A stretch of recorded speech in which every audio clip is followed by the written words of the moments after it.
करवा चौथ की कहानी। एक गांव में एक साहूकार के 7 बेटे और एक बेटी थी। सेठानी के सातों बहुएं और बेटी सहित कार्तिक कृष्ण पक्ष की चौथ का व्रत किया। उस लड़की के भाई हमेशा अपनी बहन के साथ भोजन करते थे।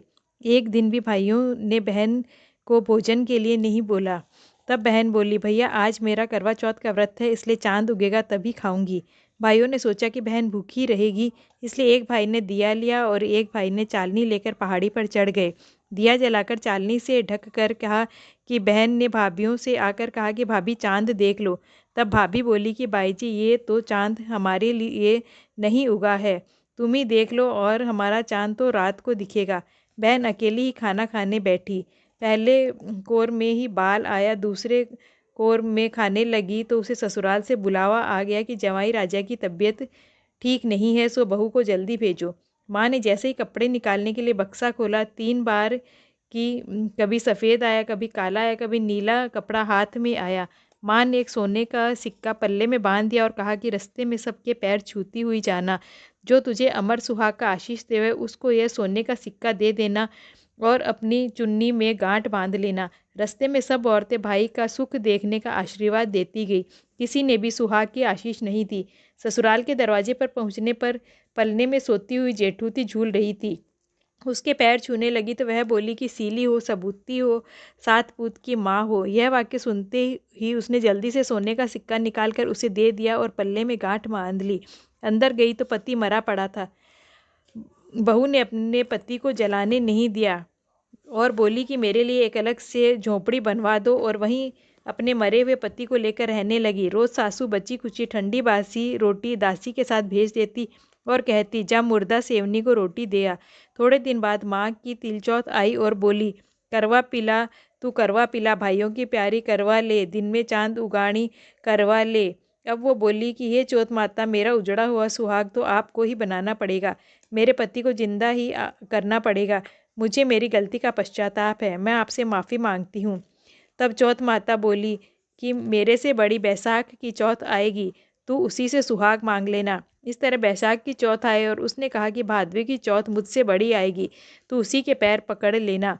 कुछ दिन बाद भादवे की चौथ स्वर्ग से उतरी और वही सब बातें कहने लगी। तब उसने चौथ माता के पैर पकड़ लिए। चौथ माता बोली कि तेरे मेरे से बड़ी कार्तिक की करवा चौथ माता है, वह ही तेरे से नाराज है, इसलिए तू उनके पैर मत छोड़ना, वही तेरे सुहाग को अमर कर सकती है। यदि तूने उनके पैर छोड़ दिए तो फिर कोई भी तेरे पति को जिंदा नहीं कर सकता।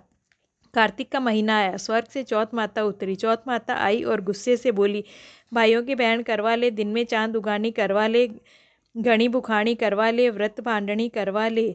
तब साहूकार की बेटी ने पैर पकड़ लिए और विलाप करने लगी। चौथ माता बोली, मेरा सुहाग तो तेरा भंग करने के कारण उजड़ा है, मैं नासमझ थी, मुझे इतना बड़ा दंड मत दो। तब चौथ माता बोली, पापिनी हत्यारिनी, मेरा पैर क्यों पकड़ कर बैठी है, मेरा पैर छोड़ दे। तब वह बोली, मेरी बिगड़ी हुई आपको बनानी ही पड़ेगी, मुझे सुहाग देना ही पड़ेगा, क्योंकि आप सब जग की माता है और सबकी इच्छा पूरे करने वाली है। तब चौथ माता खुश हुई और आंखों में से काजल निकाला, नाखून में से मेहंदी निकाली, बिंदी में से रोली निकाली और सबसे छोटी उंगली से उसके मरे हुए पति पर छींटे दे दिए। छींटे देते ही उसका पति बैठ गया और बोलने लगा, मुझे बहुत नींद आई।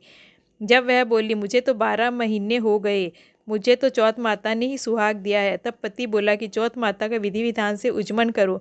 उधर ननद रोटी लेकर आई तो उसने 2 जनों के बोलने की आवाज़ें सुनी, तो अपनी माँ को जाकर बोली कि भाभी तो पता नहीं किससे बातें कर रही है।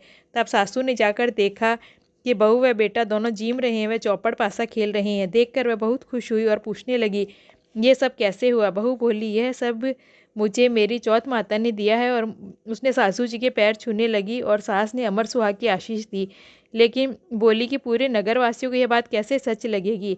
तब बहू बोली, यदि उल्टा करवा फेर देंगे तो वह वापस मर जाएंगे और सीधा करवा फेरने से वापस जीवित हो जाएंगे। तब पूरे नगर में डिंडोरा पिटवा दिया कि सब कोई देखने आवे।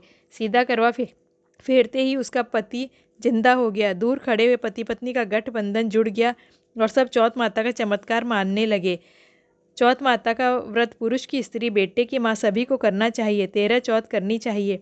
हे चौथ माता, जैसा साहूकार की बेटी का सुहाग उजड़ा वैसा किसी का नहीं उजड़े, जैसा वापस उसका पति जीवित हुआ वैसा ही सभी को करना। कहने सुनने वालों को, हुंकारा भरने वालों को, सभी की मनोकामना पूर्ण करना। बोलो चौथ माता की जय।